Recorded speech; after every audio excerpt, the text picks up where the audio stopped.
엄마의 책장 올해 목표. 몸무게 10kg 빼기. 일주일에 2번 유튜브 영상 올리기. 블로그 다시 시작하기. 아침 6시 기상. 그 밖에도 이루고 싶은 목표들이 많았습니다. 2019년의 후반기가 시작된 지금 얼마나 이루고 있을까요? 일찍 일어나기, 저축, 다이어트 같이 계속하면 인생에 도움이 된다는 걸 알면서도 이런 습관을 꾸준히 끌고 가기란 정말 쉽지 않은 일인 듯 합니다. 결국 또 평소의 습관 앞에서 무너져 버리고 마는 거죠. 습관의 의미를 찾아보면 어떤 행위를 오랫동안 되풀이하는 과정에서 저절로 익혀진 행동 방식이라고 되어 있습니다. 다시 말해 습관은 타고난 재능이 아니라 학습에 의해 몸에 밴 것이라는 말이죠.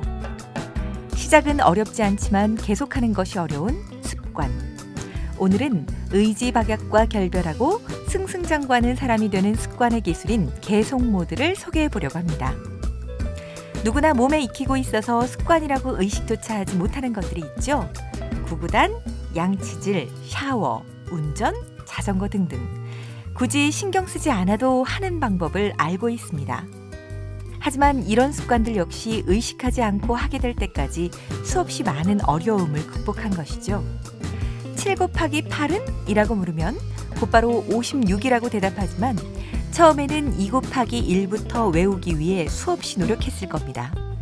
그런데 만약 이것을 7 곱하기 8은 7이 8번 있는 거니까 하는 식으로 매번 고민한다면 보통 일이 아니죠. 샤워를 하면서 내일의 스케줄을 고민하는 동시 작업이 어렵지 않은 것도, 운전을 하는 것도, 자전거를 타는 것 역시 모두가 자연스러운 생활 습관으로 배어있기 때문인 겁니다. 여기서 주목해야 할 것은 의식하지 않을 정도로 몸에 밴 습관 역시 처음에는 고생하며 몸에 익혔다는 사실입니다. 결국 새로운 습관을 익힌다는 것은 현재의 편안한 습관을 부정한다는 말이며 새로운 목표를 향해 자신에게 도전한다는 의미이기도 합니다. 이런 습관을 만들기 위해서는 시간과 의욕이 필수 요소인데요.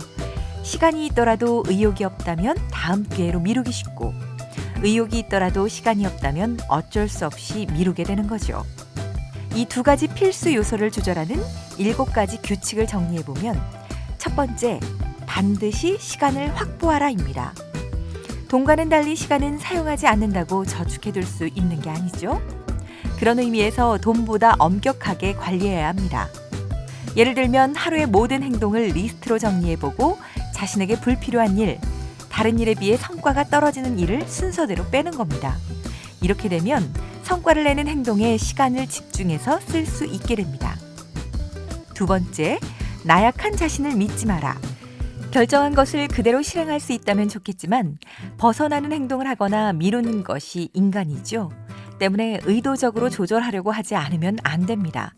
예를 들어 아침에 일어나면 해야 할 일을 적어두고 시간을 정해 알람 설정을 해놓는 것이죠. 이렇게 장치를 만들어두면 안심하고 다른 일에 몰두할 수 있게 됩니다. 세 번째, 현재를 가장 높이 평가하라입니다.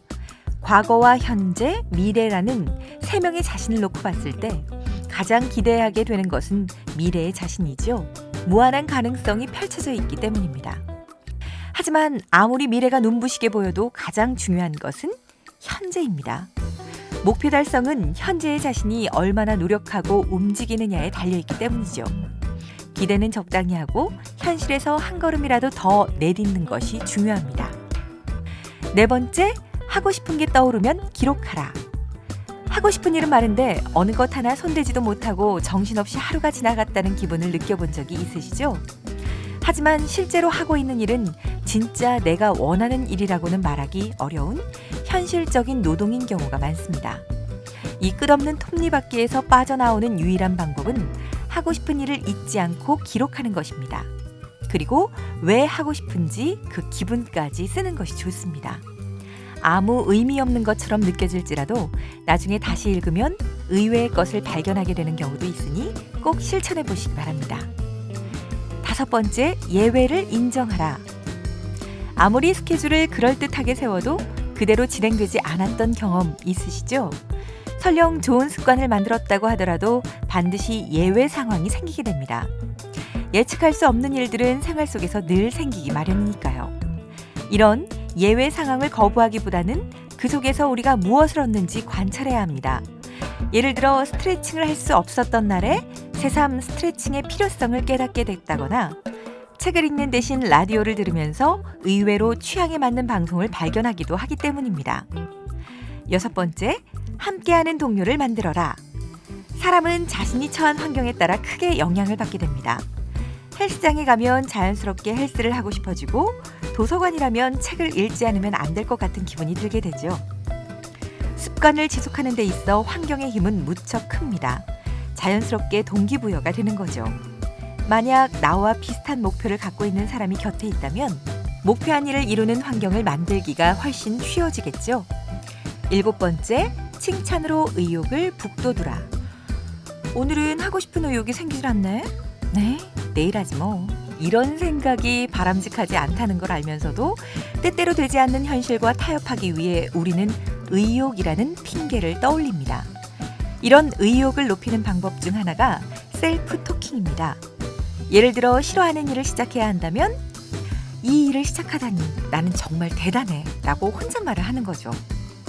일을 시작하는 자신에게 응원을 보내는 것입니다. 그게 얼마나 도움이 되겠어 라고 생각하시겠지만 의욕은 마음속에 있는 어린아이와 같아서 스스로를 성심껏 칭찬할 때 긍정적인 기분이 의욕에 불을 당기게 됩니다. 지금까지 습관의 필수 요소인 시간과 의욕을 조절하는 방법들에 대해 이야기해봤는데요. 하루들의 집합체인 인생, 그 하루를 결정하는 것은 결국 습관입니다. 공자님도 오랜 세월에 걸쳐 몸에 밴 습관은 천성과 같다 하셨으니 몸에 밴 습관이 우리 인생을 얼마나 좌우하는지 알 수 있겠죠?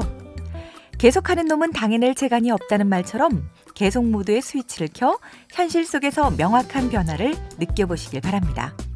지금까지 엄마의 책장이었습니다.